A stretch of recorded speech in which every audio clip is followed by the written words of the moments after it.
por que existe o modelo de atribuição? Para a gente conseguir, de fato, metrificar ou mensurar, né, o sucesso do marketing. E aí eu acho que esse pensamento, ele na origem está errado, porque o marketing ele tem que existir sempre, ele sempre vai ter que existir, porque é por meio de uma estratégia de marketing que você vai fazer a penetração de mercado. O que foi que criou a demanda? O que foi que, ao longo dos outros 21 touchpoints, fez com que aquela pessoa naquela empresa estivesse pronta para levantar a mão? E esse é o problema do modelo Last Click, né? Ele só leva em conta o que foi que capturou a demanda.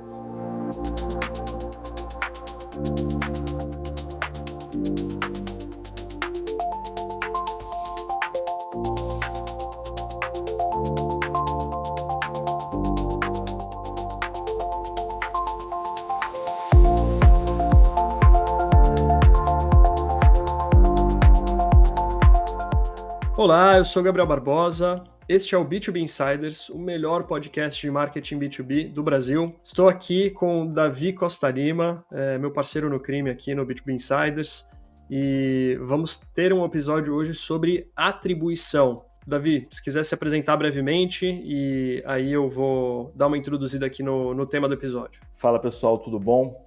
Davi Costa Lima aqui, cofundador do B2B Insiders e também apresentador do podcast, que é o melhor e maior podcast sobre marketing e negócios B2B do Brasil. Vamos lá, então, modelo de atribuição B2B, eu acho que é um tema super complexo, existem várias formas de se encarar, porém, o que é unanimidade é que é uma dor, de fato, para quase todas as operações hoje em dia, né? Principalmente na parte de marketing. Então, a gente vai tentar destrinchar um pouquinho aqui. E é isso, um prazer estar aqui com vocês, vamos que vamos. Então, sobre o que a gente vai falar hoje nesse episódio? São 3 perguntas principais as que a gente vai responder com esse papo. A gente hoje está fazendo um daqueles episódios, eu e o Davi, focados no tema, né? Então a gente não tem um convidado hoje, a gente vai focar no tema e passar pela nossa visão sobre modelo de atribuição. As 3 perguntas que a gente vai responder com esse episódio são: por que medir atribuição é tão importante? Vamos falar um pouco sobre modelos de atribuição, né? A pergunta talvez seja mais quais são os modelos de atribuição mais populares e qual seria o uso de cada um desses modelos de atribuição. E por último, e mais importante, como a gente pode medir a atribuição de marketing no B2B. Lembrando sempre que a gente está aqui falando muito com o viés do B2B Auto Ticket, né? Então a gente não está falando aqui sobre o B2B Product-led Growth, né, de um modelo de venda mais de um SaaS, autosserviço, etc. Então, a gente está aqui focando no B2B Auto Ticket com um ciclo de vendas mais longo, né, assim, alta complexidade de vendas mesmo, né? Então, vamos lá para a primeira parte desse episódio, que é por que medir atribuição é tão importante. Davi, você quer dar uma introduzida nessa parte do episódio? Por que medir atribuição é tão importante? Eu acho que, como a gente já conversou em outros episódios, em conteúdos, né, quando a internet ela se populariza e daí vem o marketing digital, né, o internet marketing, como é chamado no início, a gente vem aí dá-se uma resposta a uma dor que existia quase que por toda a publicidade tradicional, né? Que era justamente a ideia de mensuração das ações de publicidade, mensuração das ações de marketing, que antigamente era muito pautado, né, em pesquisa de mercado, né, em share of voice, eram formas ainda um pouco rudimentares, porque tudo era no offline, você tinha televisão, rádio, era muito difícil, você tinha que colocar a ação para frente e passar um determinado tempo para fazer ali uma pesquisa, para ver se aquilo ali de fato tinha atingido ou não seus objetivos. Então esse era um contexto que existia em termos de atribuição, falando bem no geral mesmo, né? B2C, basicamente, porque é onde era publicidade, B2B, então o mato era alto, era outra coisa. E aí com a internet, né, de 2010 para cá, a atribuição ela começa a ser mensurada de uma forma até então inédita. Então, começam a entrar em pequenos detalhes, como custo por clique, né? Coisas nesse estilo, né? Você, dentro daquele cenário de Oceano Azul, onde as coisas estavam iniciando ainda, você chegou a ter algo do tipo, se eu colocar R$ 1 aqui, R$ 1 aqui, R$ 1 aqui, você percebe que desse lugar aqui tu colocou 1, veio 3, desse aqui tu colocou 1, veio 1,50, desse aqui tu colocou 1, veio 1. Então você começa a ter uma mentalidade muito mais analítica, focada em performance, né, que aí acaba entrando um pouquinho em outro tema que é super comum também. Mas o ponto é, né, a atribuição ela começou a ganhar muito peso nas operações. E com toda razão, isso faz parte, né, do escopo de uma estratégia de marketing, entender como e quando, né, o seu investimento e as suas ações vão trazer retorno. O ponto é que, né, a internet hoje ela já é uma realidade há pelo menos aí 10, 15 anos dentro desse contexto de marketing digital. Né, a gente tem aí, né, de uns anos para cá, o crescimento, né, do B2B no geral, muito pautado pela tecnologia, como a gente fala.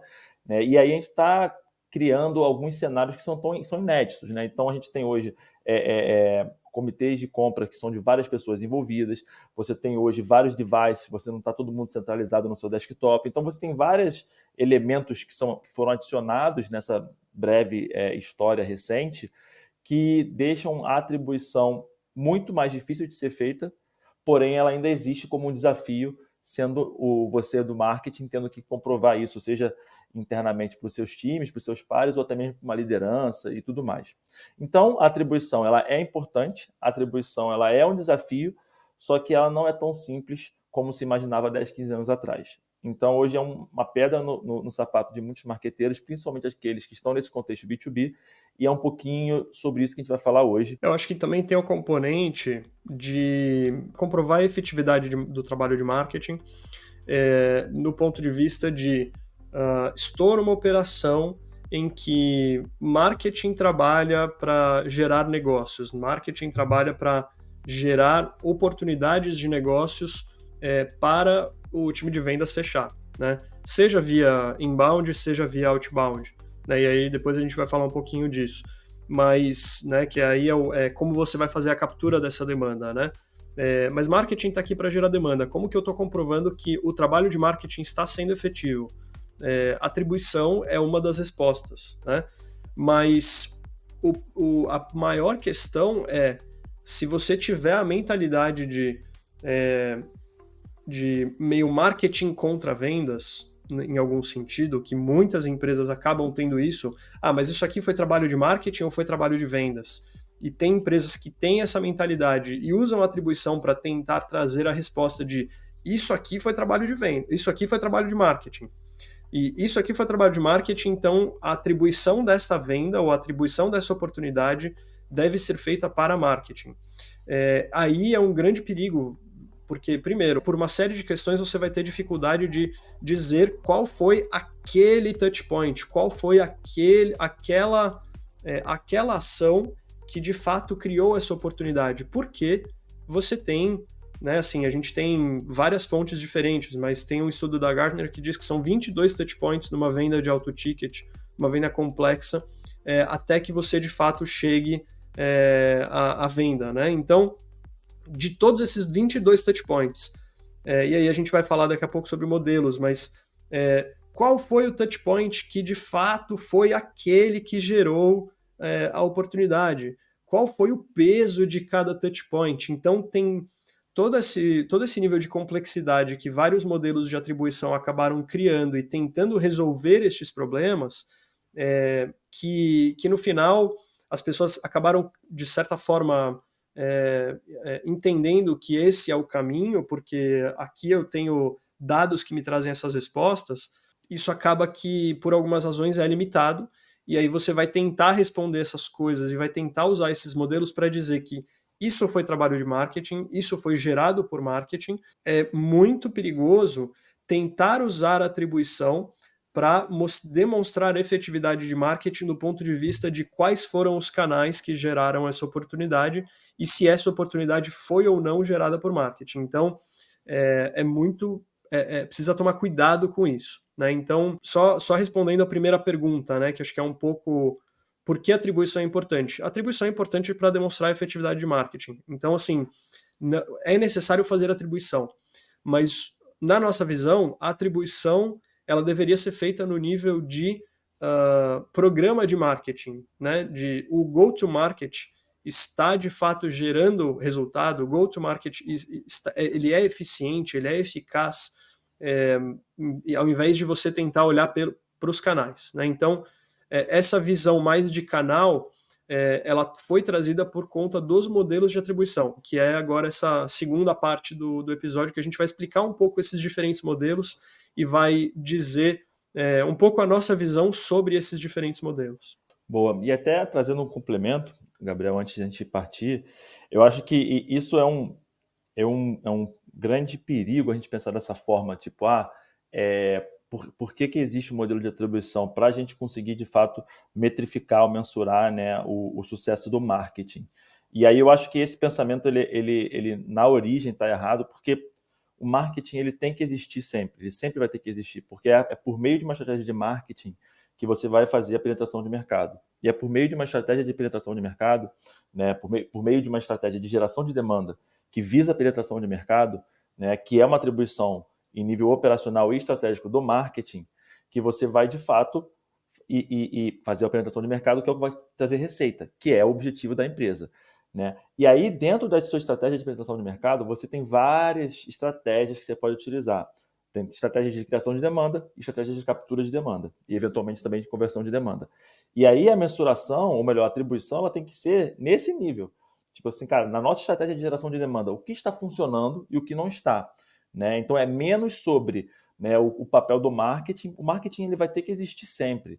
Tá? Se você está num cenário em que você tem um time de vendas, digamos, né, e que você não tem um time de marketing, o que pode acontecer, mesmo assim tem que ter um entendimento estratégico do porquê isso está acontecendo. É porque você está num cenário onde há uma demanda de mercado latente, né? Muitas vezes o CEO, o founder, ele percebe isso e é por isso que ele criou aquela solução e ele já traz um time de vendas para capturar essa demanda latente de mercado. Então ele já vai para uma captura de demanda, que pode ser via outbound, que é como muitas das empresas de tecnologia cresceram nos últimos anos.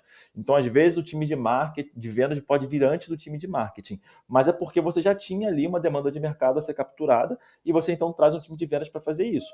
Porém, é a estratégia de geração de demanda.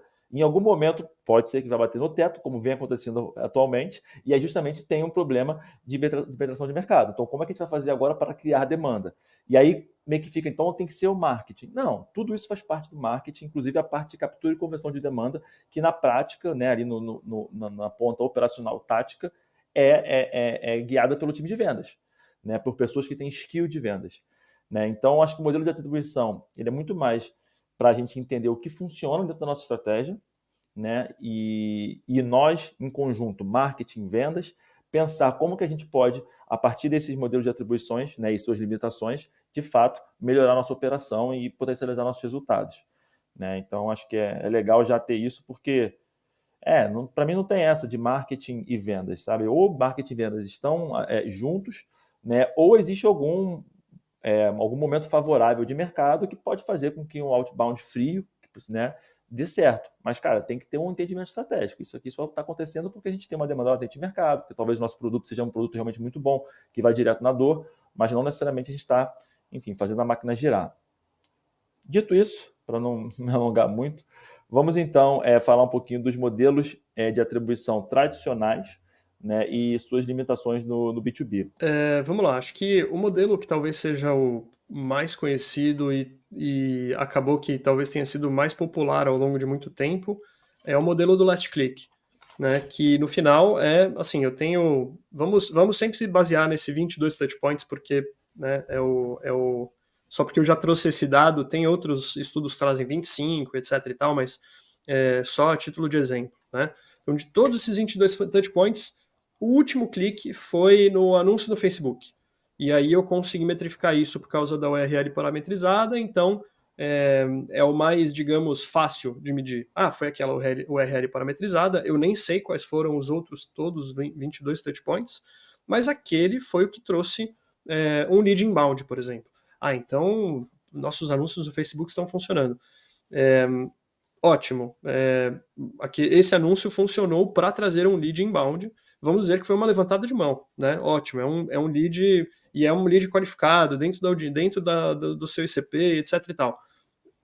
Partindo desse princípio, esse anúncio ele funcionou para capturar demanda, mas o que foi que criou a demanda? O que foi que, ao longo dos outros 21 touchpoints, fez com que aquela pessoa naquela empresa estivesse pronta para levantar a mão, né?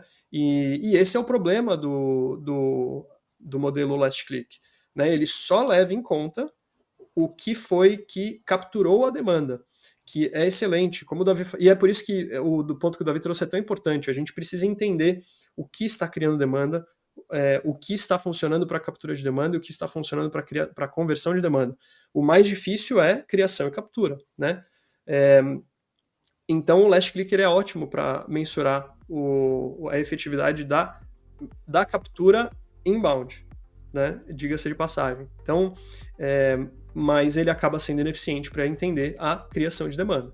E aí, só porque eu já estou falando de Last Click, eu vou falar do modelo First Click, né? Que também é um modelo bem pouco usado, mas em operações em que você tem acesso a dados, em que você tem uma área madura de dados e que você tem ferramentas para conseguir entender o First Click, e você sabe o First Click. Então, por exemplo, vamos dizer que alguém que clicou no seu anúncio no Facebook ou no LinkedIn ou onde quer que seja, entrou no seu site, aceitou os cookies e aí você continuou mapeando, e diga-se de passagem, cookies estão morrendo, então cada vez menos isso vai ser possível, mas tem a tecnologia de fingerprint que também permite isso de uma outra forma. Não vou entrar nos detalhes dessa tecnologia agora, mas ela é talvez o futuro do que é cookieless, conseguir fazer atribuição cookieless, e depois a gente pode falar um pouquinho disso. Mas o modelo First Click, ele leva em conta, primeiro, que você não sabe necessariamente se houveram outros cliques, ou se houveram outras interações, ou se houveram consumos de conteúdo que você não conseguiu mapear antes desse First Click. Então, esse já é um primeiro problema. E o segundo problema é que você não levou em conta todos os outros touchpoints. Então, este modelo First Click, que dá a atribuição para o primeiro clique, ele quase, na minha opinião, que não serve para nada. Porque, em teoria, você estaria tentando dizer o que foi que criou a demanda, mas você não sabe o que veio antes. Então, você não sabe de verdade o que criou a demanda. Então, na minha opinião, o modelo First Click ele é completamente inútil, sinceramente. Mas esses são dois modelos bem populares. O desafio do modelo de atribuição ele existe não somente para as pessoas que operam e para as empresas, também para as empresas de mídia, né? Elas também têm esse desafio, porque no final das contas elas também têm que comprovar a efetividade, né, das suas ferramentas de mídia dentro da aquisição, né? E aí eu acho que, vamos lá, né? Qual que é a grande vontade por trás de achar um modelo de atribuição? É óbvio que, como a gente bem falou, né? Entender o que dá certo e o que não dá certo. Mas mais do que isso, é entender o que dá certo para replicar e conseguir fazer com que aquilo seja repetível, né? Eu acho que esse é o grande objetivo, né? Tipo, cara, vamos entender como é que funciona. Então, eu acho que existe na mente de todo marqueteiro, digamos assim, uma grande vontade de achar o caminho. Esse é o caminho, né? Agora que eu sei o caminho, eu consigo colocar todo mundo aqui e aí todo mundo seguir esse mesmo caminho e aí a gente consegue escalar a nossa operação. Cara, para B2B isso funciona muito menos, mas eu não vou nem falar do B2B, começando no próprio B2C, tá? Tem até uma tirinha muito, muito famosa aí que rolou no LinkedIn do Tom Fishburne, que é um cara, várias quadrinhos assim, é um cara sendo impactado por um tênis, né? Então ele tá no celular, é um tênis, ele vê um outdoor, o tênis, ele vê em várias coisas, vários lugares, assim, um cara andando normal na rua. E aí, no último quadrinho lá, sei lá, ele abre no computador e tem lá, compra o tênis, ele vai e compra. Ou seja, ele foi impactado várias vezes, né? E aí a última tirinha é justamente o time de marketing, assim, tá vendo? Eu sabia que aquele anúncio ia dar certo. Então, assim, é bem essa mentalidade de querer achar aquele anúncio que vai dar certo. Só que não é assim que funciona. Mesmo no B2C, quando você tem uma pessoa somente, né, que está supostamente envolvida no processo de compra, né, e você tem a compra por impulso, ou seja, você pode tentar minimamente ali fazer com que ela tome uma atitude de forma impulsiva, ainda assim, essa jornada ela não é linear. E o Google, numa tentativa muito, muito feliz, eu acho, porque é o caminho a ser estudado, trouxe o conceito do mass middle, né? Ele, obviamente, o Google ele não é somente um think tank de bobeira, assim. Ele é porque ele tem o Google Ads como uma das suas um dos seus produtos, né, de mídia, E sem o entendimento por parte dos anunciantes, que mesmo para o B2C, né, você tem ali o que é o meio confuso que eles chamam, que é justamente vários touchpoints que não necessariamente respeitam uma linearidade. Isso dentro de um B2C, né, você não consegue, de fato, ter uma linearidade assumida, porque ela não existe. Então, eu acho que isso é um bom ponto para a gente já começar já falando que, cara, mesmo no B2C, mesmo num ticket mais baixo, você não tem uma linearidade. Antes até de fazer o paralelo com o B2B, o LinkedIn ele trouxe recentemente pro Google, né, pro Google Ads, basicamente, o modelo que ele é um DDA, Data Driven Attribution, que basicamente ele vai pegar primeiro você tem que estar dentro de um cenário em que você tenha muita conversão. Porque por ser um modelo estatístico, de achar probabilidade, você tem que ter muito input de dados. Então é um modelo que, além de não ser 100% confiável, porque ele vai pegar uma base de dados e tirar algumas correlações dali, você tem que ter pelo menos 300 conversões por mês. Então isso já inviabiliza a esmagadora maioria dos projetos B2B, que são de ticket mais alto, mais elevado, de ciclo de vendas mais elevados. Então, esse modelo do Data Driven Attribution é uma forma do Google trazer justamente correlações dentro desse cenário tão complexo que é o de compra e de venda hoje. Então, ele vai pegar, por exemplo, quantas vezes a pessoa vê o celular, vê no desktop, e aí a tela, de fato,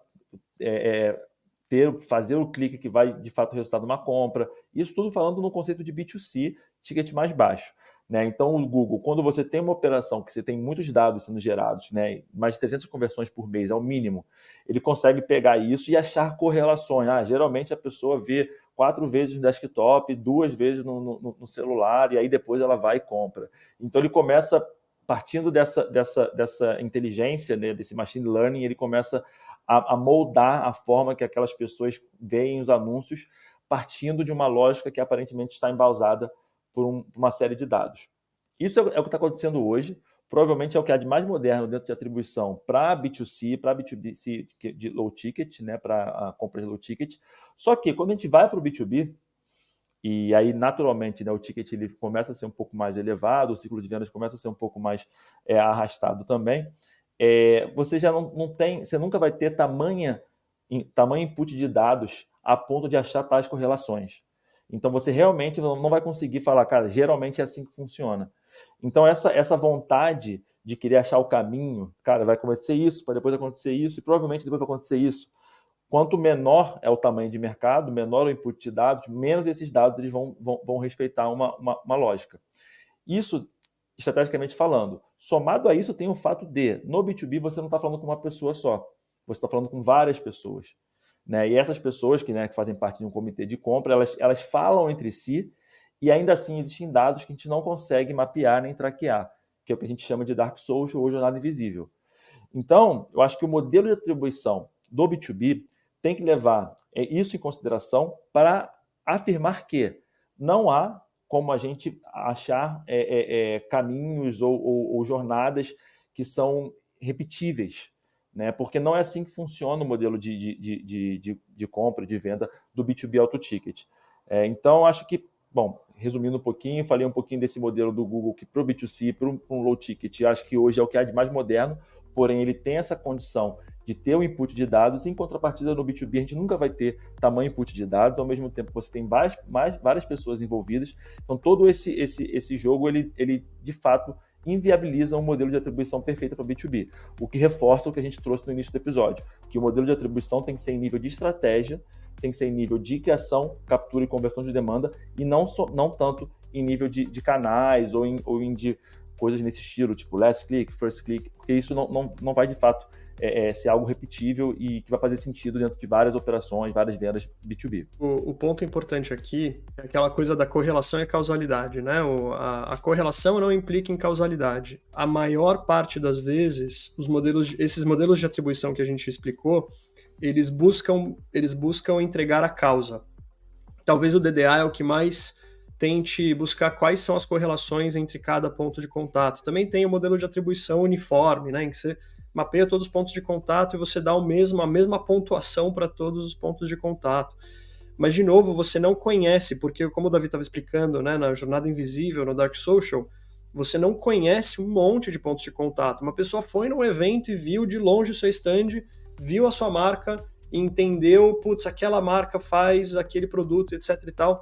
Não necessariamente foi no seu stand, mas assim, foi um ponto de contato. Ela viu a sua marca e, pô, essa marca tá aqui, eles talvez sejam grandes, olha o tamanho do stand deles. Ah, deixa eu pesquisar eles depois que eu for embora do evento, né? Foi um ponto de contato e você não conseguiu mapear esse ponto de contato. Então, tem vários desses pontos de contato que você não vai de fato conseguir mensurar, né? Então, e essa coisa da correlação não implica causalidade, né?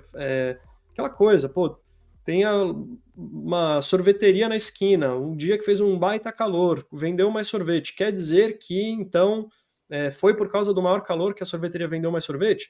Talvez não, tem uma outra loja do lado que estava fazendo uma mega promoção e aí trouxe um puta público para aquela rua, então estava vendendo tênis barato e aí porque era do lado foi mais gente na sorveteria. Então você não consegue, se você só olhar os dados, você olha, pô, se foi um dia de calor, então vamos fazer uma remessa de sorvetes maiores toda vez no dia de calor. Claro que esse exemplo não é talvez um dos melhores, porque eu imagino que venda mais sorvete no calor, mas pode ser que você acabe direcionando a sua operação baseado em um ponto que você viu ali nos números, e aí aquele único ponto não é necessariamente aquilo que você pode fazer a correlação com o fato de você ter vendido mais ou de você ter tido mais conversões.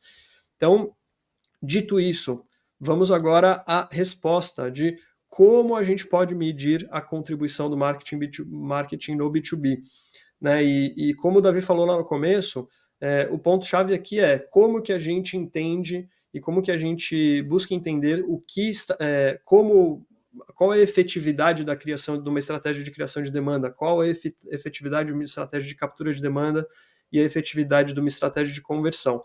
Começando pela criação de demanda, né? Então, primeiro, acho que antes de qualquer coisa, respondendo aí, Davi, depois, sem entrar na criação de demanda, eu vou talvez fazer uma introdução aqui à atribuição ao go-to-market, né?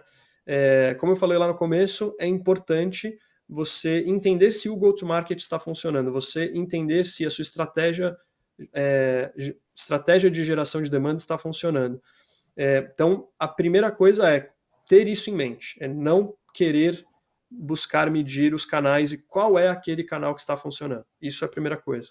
A segunda coisa é, no B2B, que você não tem um volume de dados enorme, eu acho muito importante você ter ferramentas, você ter um CRM, uma boa conexão entre os dados da sua operação, para você conseguir fazer um negócio que na minha cabeça, falei já algumas vezes sobre isso, mas eu carinhosamente apelidei como o CSI da conversão, né? Você voltar e você ir olhando os pontos de contato e você olhar no CRM ou na ferramenta em que você vê, putz, antes dessa conversão, o que houve? O que aconteceu aqui? O que aconteceu aqui? Você olhar e você tentar mapear alguns dos pontos.